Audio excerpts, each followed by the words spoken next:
Hi there, and welcome to this week's audio version of the blog Off-Grid and Entertaining in Portugal.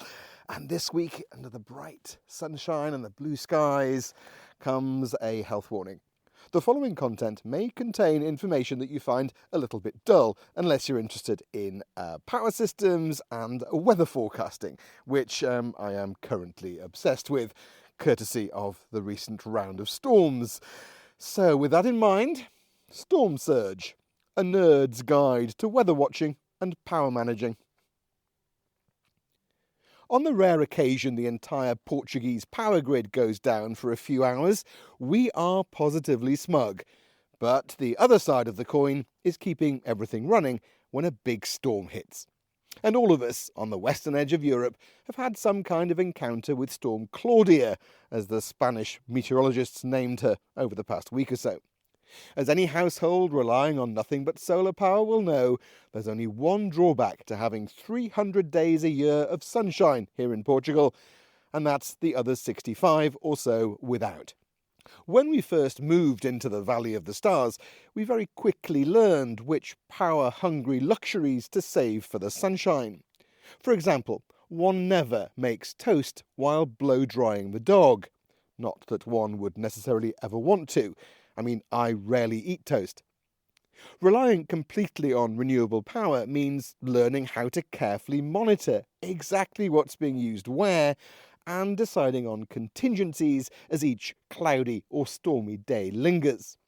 And as we've increased the number of buildings, guests, pumps and water treatment units, the more power you use, the greater the need for planning and backups. We sort of fell into the off-grid thing, as you know, without really thinking about it, and looked into the figures for connecting to the Portuguese national grid when we were planning our construction.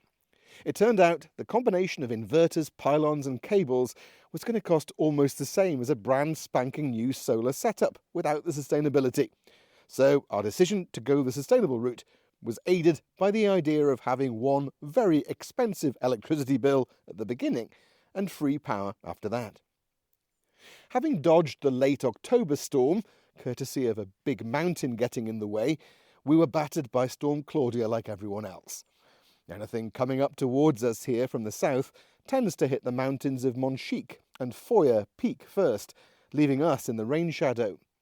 The apps often predict we'll get many millimetres, but weather from the Algarve usually ends up dropping far less rain on us than the apps predict. Of course, in dry times, that works against us.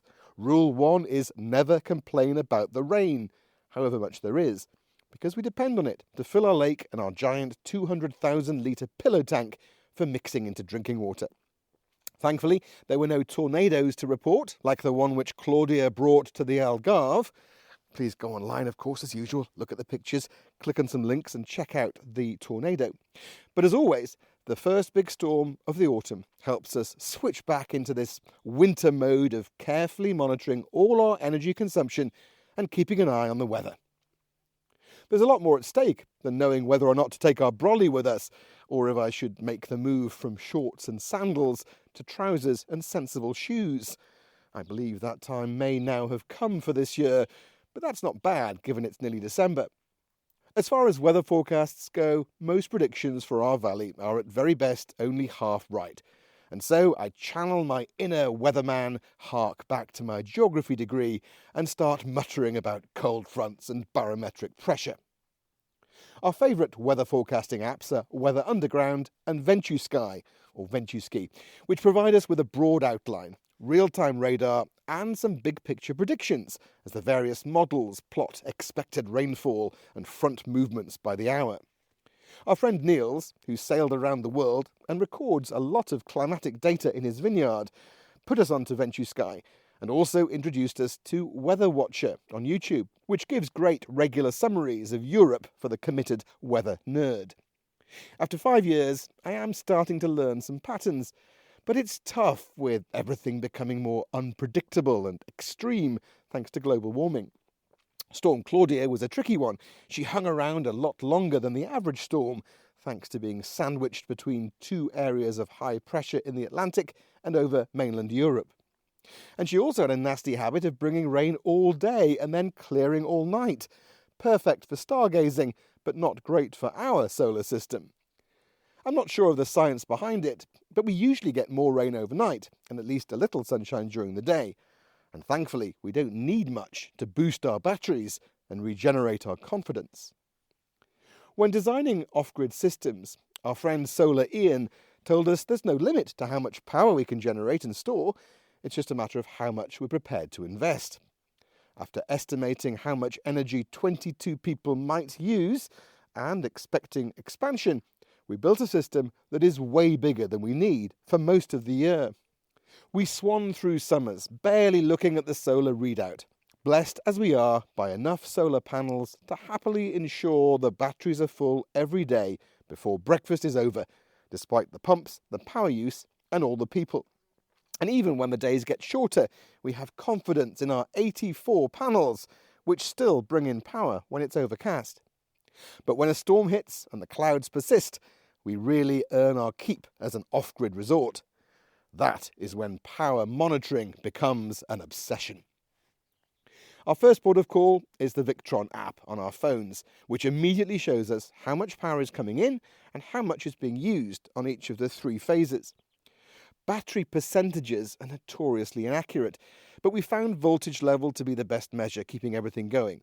Once it drops to 48 volts, the power goes off. The key is staying above 50 volts, something easily achievable with some tight management and a backup generator. Going the next level down to monitor individual buildings and pump houses took a fair bit of research, but we went for Emporia Energy from the US. The sensors clip around cables to measure how much power is moving through them. Sadly, some cost-cutting by our electrician left far too many things crammed into one small box, confusing even him. He grumpily clipped on the monitors and even managed to wedge the box shut.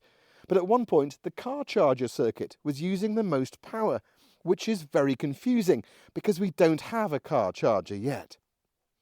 Having switched the labels around, we now get a pretty good idea of what's going on, even if I do need a few more of the hubs and clips from the US to give us the full picture. Now I'm ordering some internet-connected switches to save me running up the hill and turning things off manually in the rain. Despite the days of rain, we stayed well out of the danger zone, and as we watched the sun rise and its rays start reaching our panels, despite the forecasts, our overall outlook became even brighter. The first test of the year is always the toughest, as we tweak our pumps and get back into our power-saving routines. But once again, our system passed with flying colours. Speaking of flying colours, we'd love to find a decent but affordable wind turbine, which can integrate into our Victron solar system. Anyone out there with recommendations, please get in touch.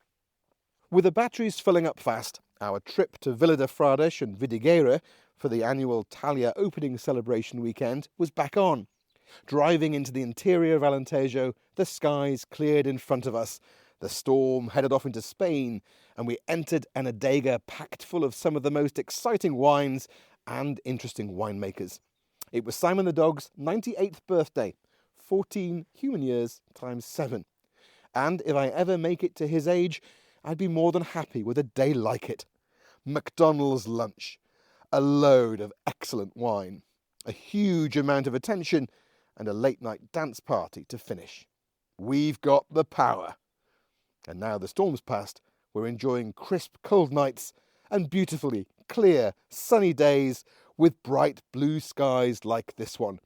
And yes, I am still wearing shorts. Thanks for listening. Please spread the love and come and see us. Go on the website and check out. We're opening right through December and through Christmas and New Year. So if you're thinking about escaping the snow, the cold, and you fancy some blue sky and bright sunshine, come and see us. Cheers. See you next time.